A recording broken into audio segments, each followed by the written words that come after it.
Student, अब है role of water in photosynthesis. देखें, अगर इसी फ्लो डायग्राम को देखते हैं कि फोटोसिंथेसिस के प्रोसेस के दौरान ऑर्गेनिक मॉलिक्यूल बनते हैं। फिर ऑर्गेनिक मॉलिक्यूल असल में होते क्या हैं कि हाइड्रोकार्बन होते हैं। हाइड्रोकार्बन हाइड्रोजन और कार्बन से मिलकर बनते हैं। और इसमें कार्बन एक बेसिक एलिमेंट है और इस कार्बन का सोर्स कार्बन डाइऑक्साइड गैस है। जबकि उस कार्बन की वैलेंसी को सेटिस्फाई किया जाता है हाइड्रोजन के जरिए से। तो फिर हाइड्रोजन का भी तो कोई सोर्स होगा ना। और हाइड्रोजन का सोर्स होता है वाटर। ठीक है, हाइड्रोजन का सोर्स ये वाटर होता है। और वाटर हाइड्रोजन का सोर्स कैसे होता है कि वाटर के मॉलिक्यूल जो होते हैं वो कंटिन्यूसली ब्रेक हो रहे होते हैं। कैसे ब्रेक होते हैं? ऐसे ब्रेक होते हैं और इनकी ब्रेकिंग से ये से हाइड्रोजन प्रोड्यूस होती है और ऑक्सीजन गैस ये इन्वायरमेंट में रिलीज होकर आ जाती है।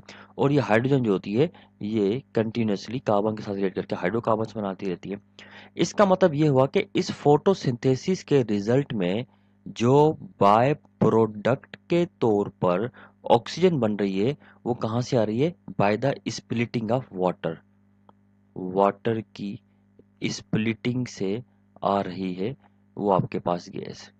ठीक है, लेकिन ये तो बात अभी हमें मालूम है ना कि फोटोसिंथेसिस का जब रिएक्शन होता है उससे जो ऑक्सीजन रिलीज होती है बाय प्रोडक्ट के तौर पे वो वाटर के जरिए वाटर की स्प्लिटिंग से आती है। मतलब इक्वेशन लिख ही देते हैं यहाँ पर। चलो, ये आपके पास 6 कार्बन डाइऑक्साइड के मॉलिक्यूल, 6 वाटर के मॉलिक्यूल और फिर रिएक्शन के बाद आपके पास C6H12O6 और 6O2। अब इस ऑक्सीजन की बात हो रही है कि जब ये ऑक्सीजन रिलीज होती है फोटोसिंथेसिस में, जब ये साइंटिस्ट को ये बात कंफर्म नहीं थी, पता नहीं था, तो उस वक्त बहुत ज़्यादा क्या आइयाँ थी। कुछ साइंटिस्ट का कहना था कि ये वाली ऑक्सीजन होती है कार्बन डाइऑक्साइड वाली जो कि ये रिलीज हो जाती है इस फॉर्म में।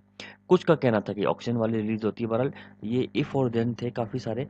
तो अब इस चीज़ को सॉल्व किसने किया और किसने इस सारे मसले को मतलब कि एक्सपेरिमेंट के जरिए साबित करके दिखाया? ये एक साइंटिस्ट थे जिनका नाम था वॉन नील।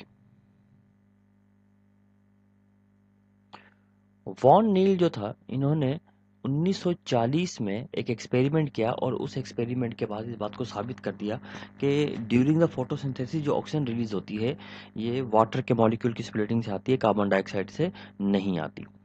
अच्छा, इस एक्सपेरिमेंट के लिए इसने कुछ रेडियो लेबलिंग का भी प्रोसेस किया। ज़रा इसको समझते हैं, फिर इसके बाद इसके एक्सपेरिमेंट की तरफ आते हैं। देखें, ऑक्सीजन जो गैस है वो हमारे इन्वायरमेंट यानी वो दो टाइप की होती है। एक तो ऑक्सीजन होती है जिसको हम कहते हैं, मिसाल के तौर पे ये ऑक्सीजन है जो कि होती है 8 और 16, यानी ये इसका एटॉमिक नंबर है 8 और 16 इसका एटॉमिक मास है। जबकि एक ऑक्सीजन होती है जो कि क्या कहलाती है? 8 और 18, ये कहलाती है हैवी ऑक्सीजन।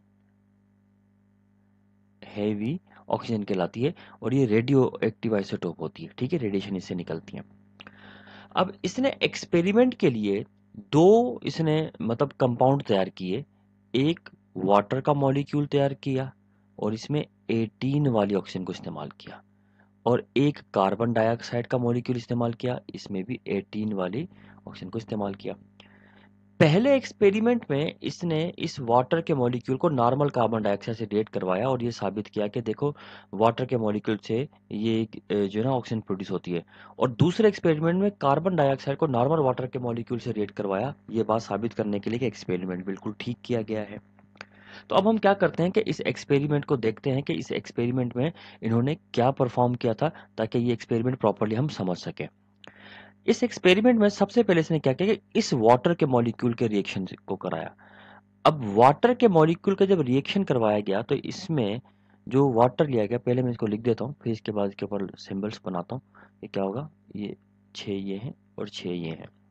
ठीक है, ये C6 है, H12 है, O6 है और 6O2 है।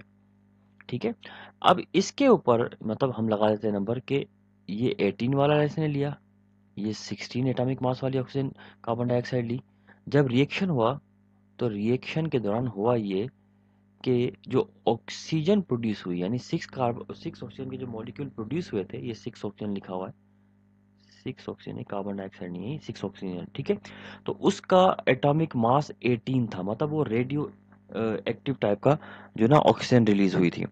अब रेडियो एक्टिव ऑक्सीजन तो एक्सपेरिमेंट में इस्तेमाल ही किसके अंदर हुई थी, वाटर के मॉलिक्यूल के अंदर हुई थी। ये वाटर के मॉलिक्यूल में, तो इसका मतलब ये हुआ कि ये वाटर के मॉलिक्यूल से ही है, क्योंकि कार्बन डाइऑक्साइड में तो 16 वाली ऑक्सीजन इस्तेमाल की गई थी और वो 16 वाली ऑक्सीजन ग्लूकोज में शामिल थी। तो इसका मतलब ये हुआ कि जो कार्बन डाइऑक्साइड की ऑक्सीजन होती है वो ग्लूकोज की सिंथेसिस में इस्तेमाल हो जाती है।